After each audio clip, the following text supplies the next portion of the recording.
the bulletin on a rather sad note where the Ethiopian airline has confirmed that one of its flights destined for Nairobi crashed this morning, moments after takeoff at Bole International Airport at the capital Addis Ababa. The plane, Boeing 737, was carrying 149 passengers and 8 crew members. The plane took off at 8:38 a.m. Ethiopian Prime Minister Ahmed Abiy tweeted that the office of the Prime Minister on behalf of the government and the people of Ethiopia would like to express its deepest condolences to the family of those that have lost their loved ones on Ethiopian Airlines Boeing 737 on regular scheduled flight to Nairobi, Kenya this morning. We shall bring you more information on this breaking news as and at when we receive it. Now, our senior reporter Rita Tinina is at the Jomo Kenyatta International Airport where the plane was expected to land. Rita, good afternoon. What more information do you have for us, seeing that the plane was expected at the JKIA at around 10:25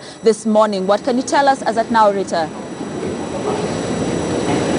Well, a very good afternoon to you here at the JKIA. Scanty information coming through, especially for friends and relatives, those who are waiting for their loved ones to arrive. Companies which had sent taxi drivers to pick individuals who are coming for business meetings here in Nairobi, they are all saying no one is telling them anything, apart from about 5 minutes ago when a lady came just behind me and started announcing that anyone who was waiting for passengers who are aboard the ill-fated flight, that they should converge at 4 Points Hotel, which is just here at the airport. Members of the press, we are also being told to clear this area and go to 1D, that is where the press office has been set up, that we are being told any information that will be requiring will come from there. But the relatives, Ariel Non spoke to one gentleman who was waiting for his brother, saying his brother was traveling from Canada en route to Ethiopia via Ethiopian Airlines. He says was here from 9 a.m. waiting for his brother, saying they had not had any information since the time the aircraft was supposed to arrive. This is the first aircraft today from Ethiopia. The airline runs several flights each day. The next flight arrives here at 13:30. That is about in less than half an hour. And most of the relatives who are here still hanging on to hope, saying perhaps their relatives missed that flight and took the next flight. So they are still here. No one has left, waiting to see whether anyone who was in the initial morning flight will come on this flight. On the arrival schedule, that morning flight 302 has been listed as cancelled. But most of all, relatives and friends here are waiting for information. Perhaps in a few minutes we'll be moving to 4 Points, where the Center for Relatives has been set up, and perhaps there we'll be able to get more information. Grace.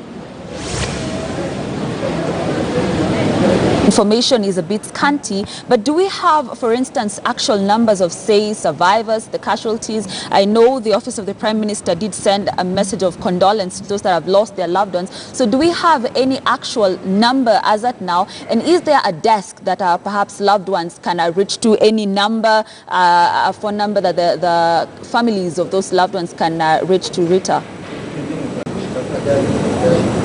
No number yet. Perhaps that has been given at 4 Points Hotel, but from here, nothing coming through. The relatives, even those we spoke earlier, have now moved to 4 Points Hotel, but perhaps there the government will be giving a line through which they can call. But as I mentioned, no figures yet. If there are any survivors, that is not clear for now. As you had mentioned earlier, 149 passengers and 8 crew members were aboard that flight. Ethiopian Airlines is a huge airline owned by the government. They operate, according to their website, 108 aircraft.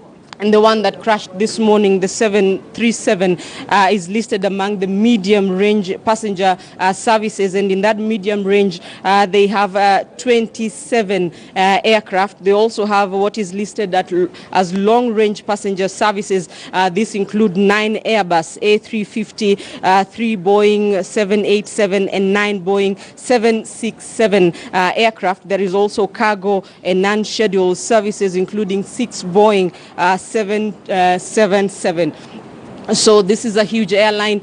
In Nairobi, they operate at least 4 flights every day, and the relatives who are waiting for the next flight at 1:30 will be trying to speak to them, especially those ones who have been here from 9 o'clock.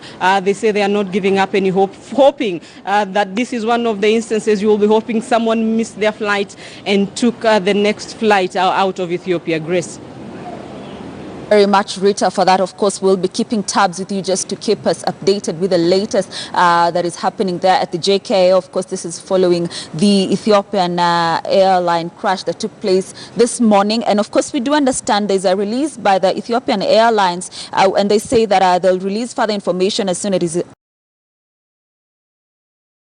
the Ethiopian Airlines website, that is www.ethiopianairlines.com. So as we await any information as per what our senior reporter Rita Tinina was telling us, in the meantime you can access their website www.ethiopianairlines.com. Now let's take a look at a short history of Ethiopian Airlines. The crash of Boeing 737 today, 50 kilometers outside the Ethiopian capital, is the third fatal airline crash the country has ever faced. On 25th of January 2010, Flight 409 crashed into the Mediterranean Sea, killing 90 passengers on board. This was the second fatal airline crash in Ethiopia. The Boeing 737 was scheduled to fly to Ethiopia from Beirut when it crashed minutes after takeoff. It had its maiden flight on 18th January 2002, and Ethiopian Airlines took delivery of the aircraft on 12 September 2009. In 1996, Boeing 767 was hijacked en route from Addis Ababa to Nairobi by 3 Ethiopians seeking asylum in Australia. The plane crashed, landed into the Indian Ocean, killing 125 of the 175 passengers on board, including the 3 hijackers. The Ethiopian airline has issued a statement saying 149 passengers and 8 crew members were thought to be on board the Boeing 737 that crashed early this morning, 6 minutes after takeoff from Addis Ababa on its way to Nairobi. The Boeing 737 is said to have been acquired 4 months ago.